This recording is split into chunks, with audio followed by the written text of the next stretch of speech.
Hello, everyone, and welcome to the Startup Grind Detroit. I'm your host, Faris Alami, and it's really great to have you all here with us today. I'm really honored to have our guest today to talk about her journey and what she has gone through with her business, as well as some of the grind that they might have faced, as well as some of the wins that they might have had through the journey that they've taken. And with that, would love to welcome Zainab Boxwala, and I will let her give you a little bit brief about who she is, and I'll start asking her a few questions that will help unfold the journey of who she is and her team and where they are today. So Zainab, welcome. Thank you so much for being with us. Thank you so much, Faris, for having me here today. I really appreciate it. It's a great opportunity, and I'm so happy to speak with all of you. So my name is Zainab Boxwala, and I am the co-owner of Questyme USA. We are a battery backups and uninterruptible power supply, UPS, hardware reseller. So we sell IT hardware. We sell to companies and businesses, hospital systems, government entities, universities all over the country. So we've been doing this for quite a few years now, and I'm excited to have this conversation with you today, Faris. Yeah, thank you so much for that. It's always good for people to understand, like, what is it that you do. So that was a great description. So you sell hardware to some hospitals and some, agencies around the country. I'm curious, and I'm going to start with the first question. When did it start? When did the business start? What year? So we incorporated in the US in 2009. And prior to that, my husband had started a sister company in Canada, because that's where he grew up a lot. So he started Questyme Technologies in Canada, and then when I got married, I moved up there, and I did a couple of degrees from there. So I have a master's degree from a university in Hamilton, Ontario, McMaster University, and then I started law school at the University of Toronto. So after my first year of law school is when we decided that we'd move back to the US. I was raised here, born in Detroit, and I had a Wayne State degree, so I was looking to add one more Wayne State degree. So I do have a law degree from Wayne State. And when we moved here is when we decided to incorporate Questyme USA as the American entity to our Canadian sister company. And we continue to work with a manufacturer called American Power Conversion by Schneider Electric. And they are the primary manufacturer for whom we sell battery backups. So it's a little bit confusing because there's so many IT products and hardware out there. So I can go into a little bit more detail. Battery backups and UPSs are the units that kick in before the generator kicks in, but when the power goes out. So there's a few minutes of lag time when you might lose all your data, your machinery might turn off, and disaster could ensue. So it's almost like a insurance for data, and your equipment, very expensive stuff, is protected by UPSs and battery backups that support those UPS systems. So it's an interesting product, and different entities, like I described earlier, all different types of clientele that we have different needs for the type of equipment and stuff they're trying to back up. But yeah, 2009 is when we really got started in the US. And that was in Detroit. We're incorporated in Michigan. That's awesome. Just for those who are listening to us, what is a UPS? A UPS is an uninterruptible power supply. That's what it stands for. Yep. No, I'm familiar with the terminology.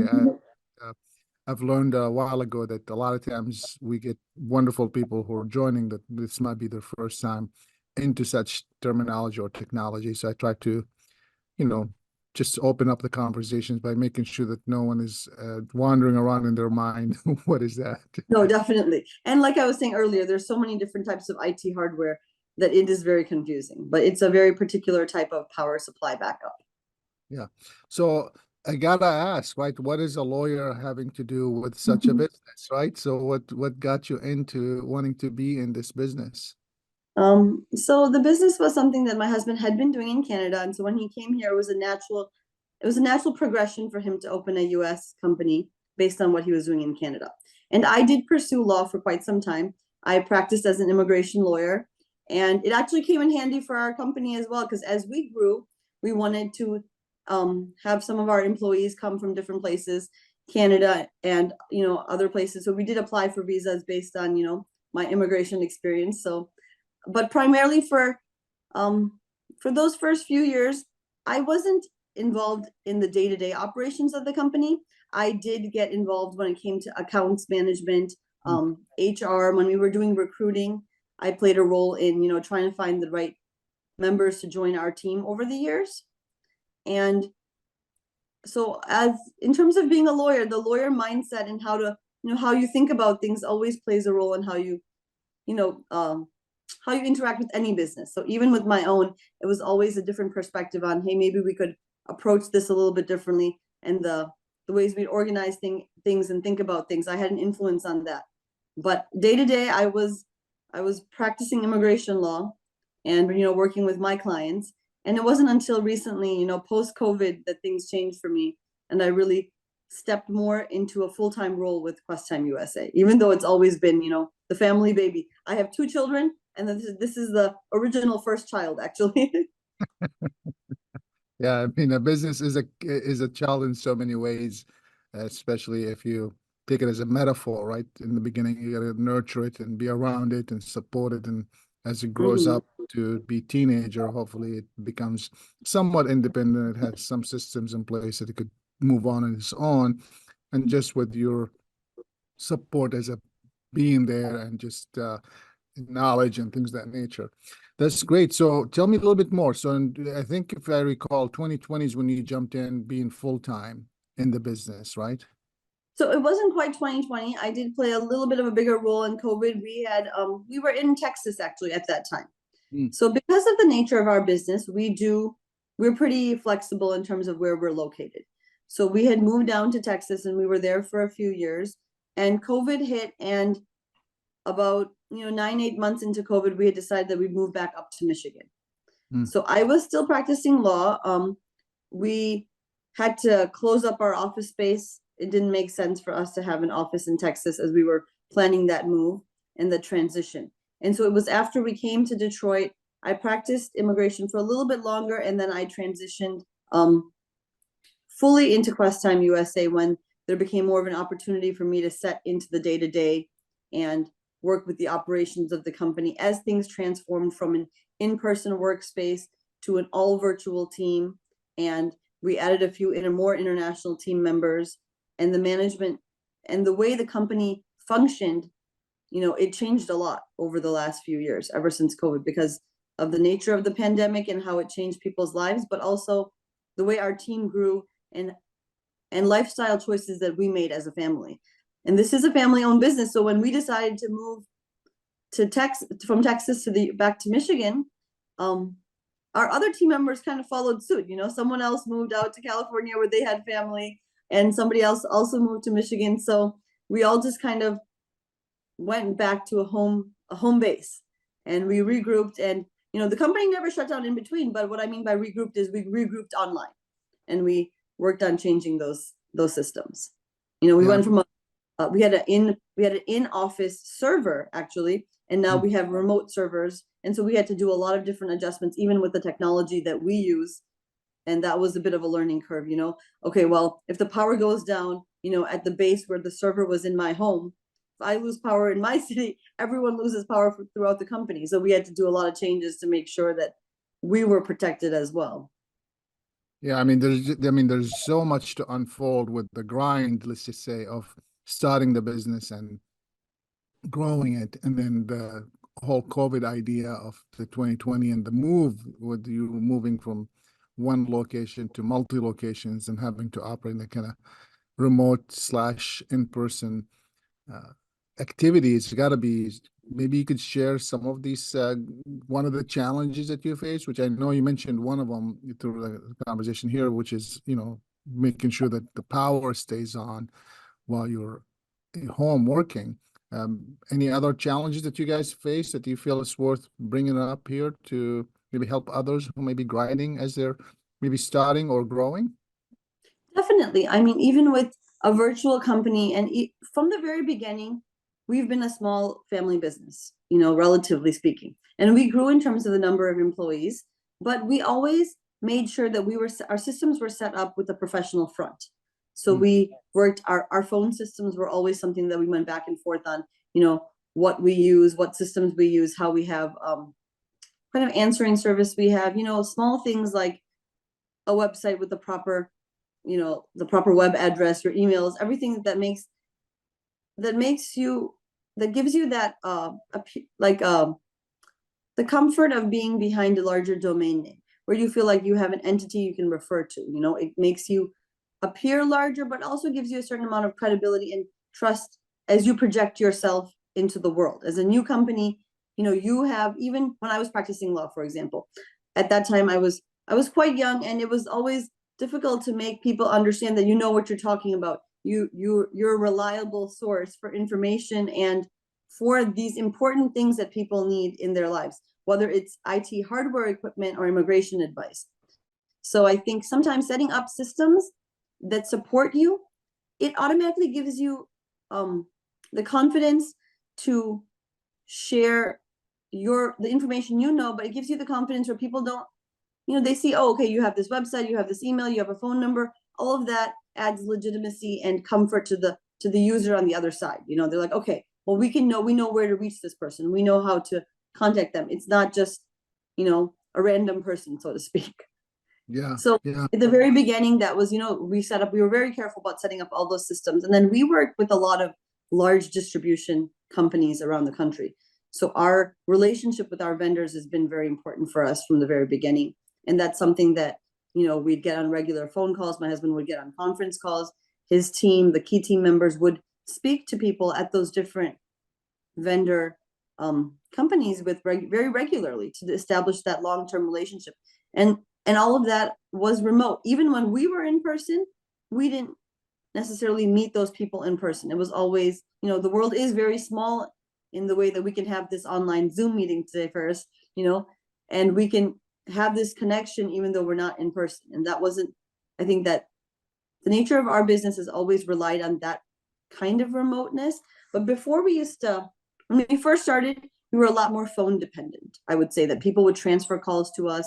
We'd get sales calls that would be, a cold transfer, a warm transfer, and there'd be a lot more talking in the office.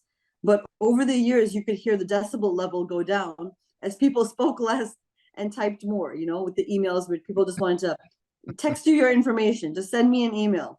And so I would say the nature of the business has changed a little bit that way, in terms of, sales is done a lot more behind your keyboard than it is on the phone, for us at least.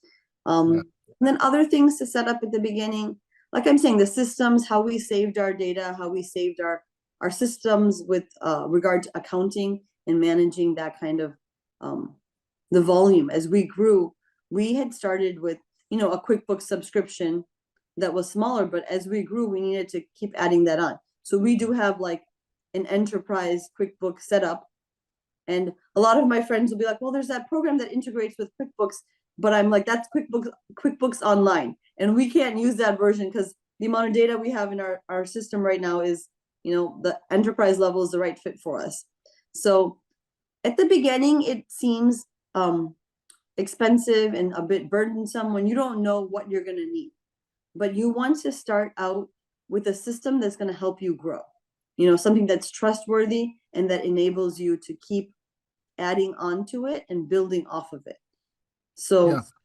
Thanks, Zainab. No, that's helpful. I mean, I mean, there's just so much there that we could unfold. I want to shift the conversation a little bit because I really feel there's some of the statements that you stated. As someone who have been lucky enough to work with so many entrepreneurs globally and locally, it's really interesting when I hear that you had to set up all these things facing up front. And I have to question, is it because you're a female? Is it because you are an immigrant, son of an immigrant, right?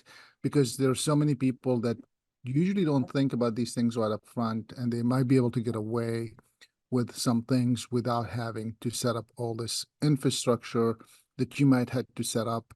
Maybe because you felt that way, I don't know. Maybe because you had to overcome some of these obstacles, or because your clients are bigger, so you had to at least look like you're as big as they are, or that could handle their orders as they come through. I'm just curious to dig a little bit deeper on that kind of thought, and maybe unfold some of these thoughts that you might have had personally, to think through, being a female, right? Being a being someone of color in the space of IT. I mean, I don't, I'm assuming you're not that many women in the space and that you're in, but maybe I'm wrong. I don't know. And I'm assuming that also, maybe immigrants in the space, maybe there is a big community in that space. I'm not sure that is unfolding, especially when you talk about, security, you're talking about safety, you're talking about all these things in a majority, country that maybe you don't represent the average, whatever that means, uh, person or the majority of the individuals in that country or in the industry. I'm just curious to hear your thoughts on that. Sure, Ferris. Thanks for the question. So the thing is that a lot of that client in person, like that, not in person, rather, over the phone interaction with our customers would be done by other team members. Like I said at the beginning, it wasn't always me, but we had always set up those systems with the idea of growing a brand, like having a bigger company. Okay, so that was the motive behind setting that up. But a lot of the interaction that would happen over the phone, definitely you would hear people. I mean, my husband's name is Yusuf. So when Okay. Yusuf is on the phone, there's many variations of his name. Is it Yusuf? Is it, what I mean? There's a lot of people that initially get confused, but when the conversation gets going and you're able to communicate your effective, your complete comprehensive knowledge of the topic, and you're able to offer excellent customer service, I think people can really understand that in a call, even if it's not in person, where they're able to trust you that way.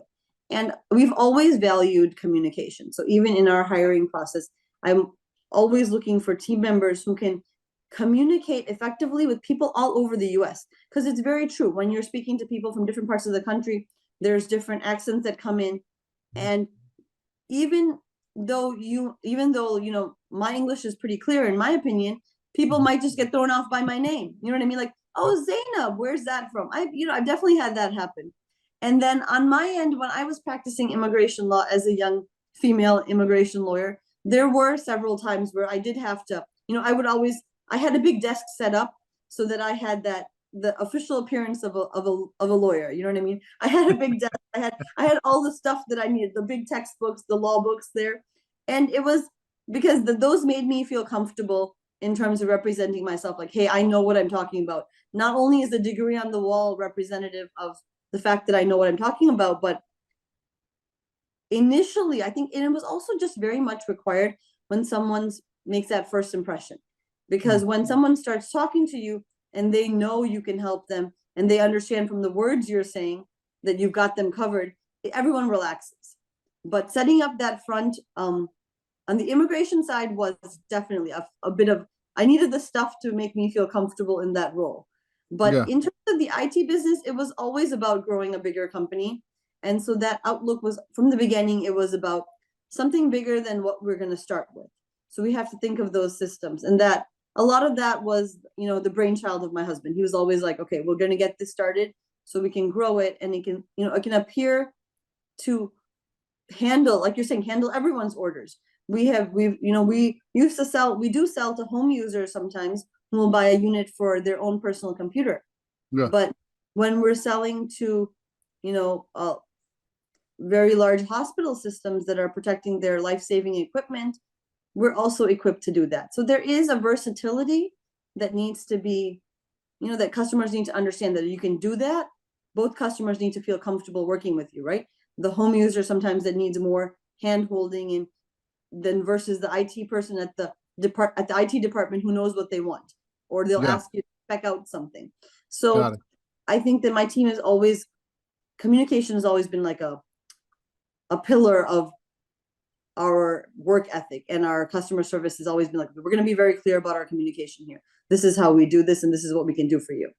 So maybe you could walk me through that. What do you do to ensure that the communication skill sets is there with the employees? And just, it's easy when you have one or two because then it's a little bit easier to control those messages, right? But once you're beyond that, and especially with remote, it becomes a little harder to make sure that the messaging, the communication, and when you say, communication is open, that means something to you versus what I translated to. Just similar to what you said about chat, right? I always use this joke, like if you said let's chat back in the 50s, it meant let's go get some cup of coffee and talk. you said let's chat in the 90s, it might have been, maybe just a quick walk. If you said that this chat in the early 2000s, it probably meant send me a text or use a messenger. And if you say let's chat today, last thing they want to see is having you open your mouth, right? Because they're expecting some kind of text in their inbox. No, So I'm definitely. just go ahead. My No, question is really, how do you ensure that the communications that you believe is important and relevant and the way that is done or whatever fashion is being implemented through the team that you have all over the country? okay, so it is a struggle, and there's an element of, after a certain point, you have to only fight the battles you can fight. But what we've done is, so we always do lots of, I'll do phone interviews ahead of time to get a conversation feel, right? I'll talk to someone on the phone before the process moves along. Some people are more comfortable with that, but with like a younger generation of employees, they're like, you want a phone call? Like, is that really necessary? Sometimes it is, though, because even even today in our company, the types of entities we deal with, there are people that have been working at companies for a very long time that they're used to picking up the phone. Like the other day, I got a call saying, we worked with you guys in 2017, and so was our customer service person. Is he still there? And I'd like to speak with him. So one, he's not there, and two, I can't connect you to speak with him because that's not how it's gonna roll. So we did get the email address and get back to them, and I do have my team members pick up the phone and call them. With regard to email, we do work on a lot of templates. I work on setting people up with the right language tools, so they have something they can use, but they also know that, hey, if I don't know how to word this correctly, I can come back and ask someone else. They can always come back and be like, hey, Zainab, I want to let the customer know that, this is how we want to move forward. This is where we're at. Does this look okay? If there is confusion, with regard to how it goes.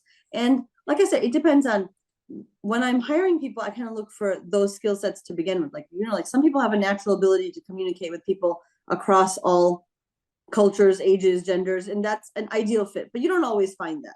So when I don't find that, I spend a lot of time asking, okay, you set up the email, let me edit it, then I want you to review it. I'll let you know what changes I made. And next time it should go out looking like this. So some people that, sent out similar emails every day, they will just have templates that work for them. The people that are on the phone, they have to have a little bit of that finesse. Even though, people don't like speaking, it's an important skill set, to be able to effectively communicate with words out loud with your voice. So we still look for that. Yep. Yeah. I in my business, I struggle as well because we actually have a sheet that we keep track of words to use versus words not to use, or symbols to use versus symbols not to use. Yeah. And part of it is really making sure that we're communicating in the best way to communicate with the customers as well as with partners and other groups. And it's not an easy task, especially when you add a new person to get caught up with these things. And the one example I use, help versus support. A lot of people use the word help. We can help you do XYZ. And I like to use support people who want to do XYZ. And it's not right or wrong. It's just that messaging that comes when you use the word help versus you use support and the attentions that comes with it. So I really do appreciate that you're putting a lot of emphasis on communications and making sure that your team are all on the same page with that. Zainab, clearly we can keep you here all day for to unfold so much that Well, you at have. the end of the day, we do love talking.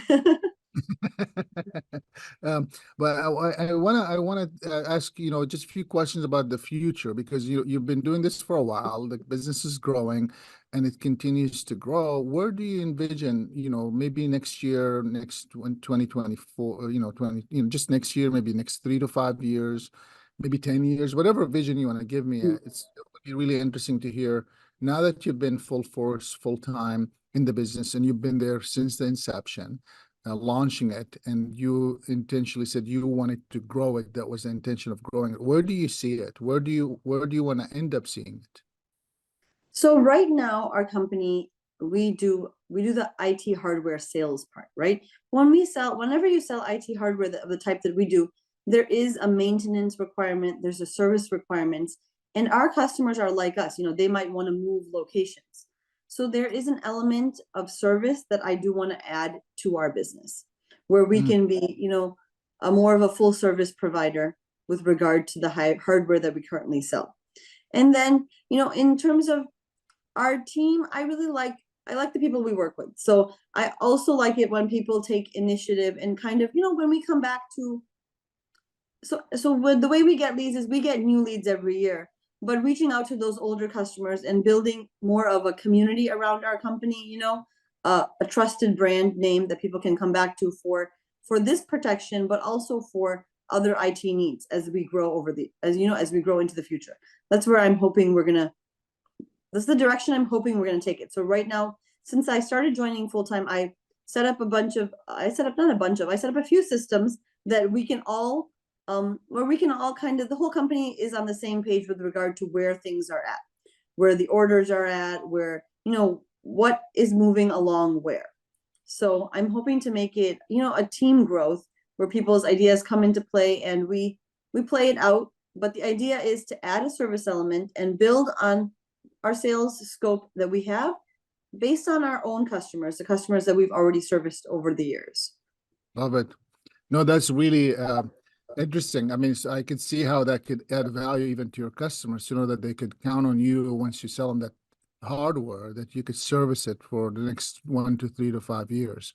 So assuming your plan goes as planned and you continue to grow, what do you see, now that you've shared that with me, 10 years from now, I'm assuming you already sell all over the country. Do you see anything changing in your role or anything evolving in the directions that you might be taking as a company or as a person? So I recently just came in full time here, but when I was doing immigration, I did it for about, up to 10 years of immigration law. So maybe the 10 years timeline is a good time frame to think about, Ferris. And I haven't considered what I would want to do with the company. There was a point earlier where we were thinking about, how to build it up and then sell the company. But that's not the direction that I want to take it in right now. Right now, I do have 2 children. There's something that comes with, owning a business and creating a legacy for your family, and something that can help, generations beyond you grow. So that is right now where my heart's at. We're going to stay put, work with what we have and keep it growing as the kids grow into, maybe it's something that they'll want to take on in terms of, running a business and then see where that goes. But they're very young right now, so there's no telling where that could go, but that's the idea. The idea is that right now we keep it growing. In 10 years, we would revisit, whether or not this would become just a division of something that we do. And then I would step away from this and into a different role in terms of, if there's a different type of work that I want to pursue. But right now my heart's here. So, for the next 5 to 10 years, I'm focusing on, okay, how can we make our company something that the kids can take over at some point, or, at least have an option for them. So have the opportunity to explore, as you said, maybe selling it would be the cash and out, and they could do something they want to do. That's really, with kids is really hard. I'm lucky to work with so many people that they initially thought this is going to happen or this is going to happen, and then of course something completely different happens, or a different kid that comes in and takes the business for sure that they had in mind. It's just life has its own journey, as you know. Then we could plan all we want, and then life happens, right? So exactly, have a plan. Thank you so much for sharing such a insight about your journey and about your company and where you're going. If you were to go back in time, not that you could, but if maybe someone today is thinking about starting a hardware or a software company or a service company in the IT space or in the technology space, and I always tell people, this is a really hard question. It looks really easy in the surface, and I want you to just take a minute to think about the answer. If you were to go back and tell yourself something today that that you wish you would have known then, and I always feel this is the reason why it's hard, because capacity of processing information and your knowledge and the depth that you are gained, it probably wasn't possible if you went back and said this to yourself, that you would have listened, first of all, but second, to even comprehend it. right? But regardless of that point, if you were to go back and say something to yourself, or to someone who's starting today, what would that be? What would it sound like? What would you try to convince them to at least look at or consider or think about, despite the fact that they might not listen or they might not comprehend the words that you may be saying today?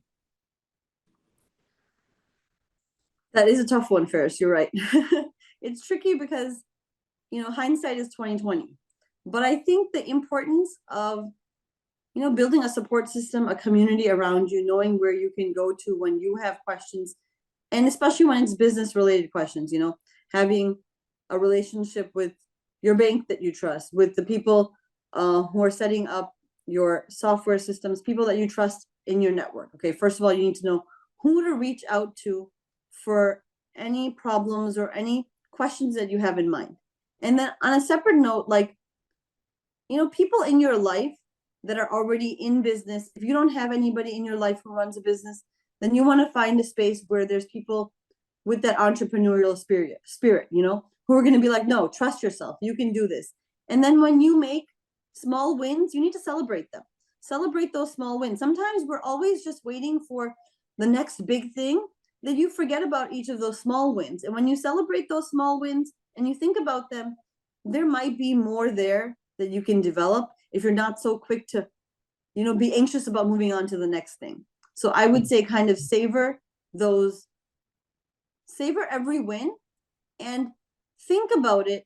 Like, okay, if you have a customer and something does work out for you at the beginning, think about how you can develop that customer. Is that the type of customer that you want? Is that your ideal customer? Like all of these questions that, you grow into a business thinking that, like business seminars and business coaches will tell you that you need to know who your ideal customer is. Who do you want to work with? And when you're first starting, even if you read this sort of stuff online, it doesn't really register with you because you're like, okay, I got to make this sale. I got to make the next sale. I got to do this order. I got to build the company. And you're just thinking, go, go, go. But taking time out, even from the very beginning, to think about the business and who you're trying to serve and what you're trying to do as a company, I think that would really help guide people in terms of, have growth that's like foundational that you build upon versus just like a shooting arrow. You build a foundation and then you build on top of it. I think that point, like stopping to reflect even early on, even though it's hard. But like I said, hindsight is 2020. I know when you're in that rush, it's so hard to think about, but even very new entrepreneurs need to assess those essential questions about your business, is what I would say from the beginning. Yeah, no, thank you so much. I took some notes. I could just try to summarize some of these powerful things, and obviously there's just more than I could have taken. I'm going to just say what you're saying to someone who's maybe thinking of starting today or in the space of this technology. Find a support system that you could count on, that you could trust. That was your first thing. Then you talked about celebrating the little wins, right? Even if you don't think it's a big deal, it's a big deal because you got it. Yeah. And then you also said have some goals, that maybe clear goals of what you want to accomplish, whether it's the customer or where you want to go or those kinds of things. And I'm going to add something that I've blogged actually about, and you stated it. I always say in my blog, I said, do to go and reflect to grow. So if you want to do something, you just keep doing. You could do something, go somewhere. But if you want to grow, you got to reflect, because without reflections, you can't really grow. And I think you said it in a different way, and I like how you said it. 100%. That's really on point. I have to read that blog. Yeah, just you can Google it. I think do to go and reflect to grow. I had different ones and different variations of that as well, with different points about the whole idea of doing things or just making things happen versus reflecting to make them to be able to grow, whether it's personally or professionally.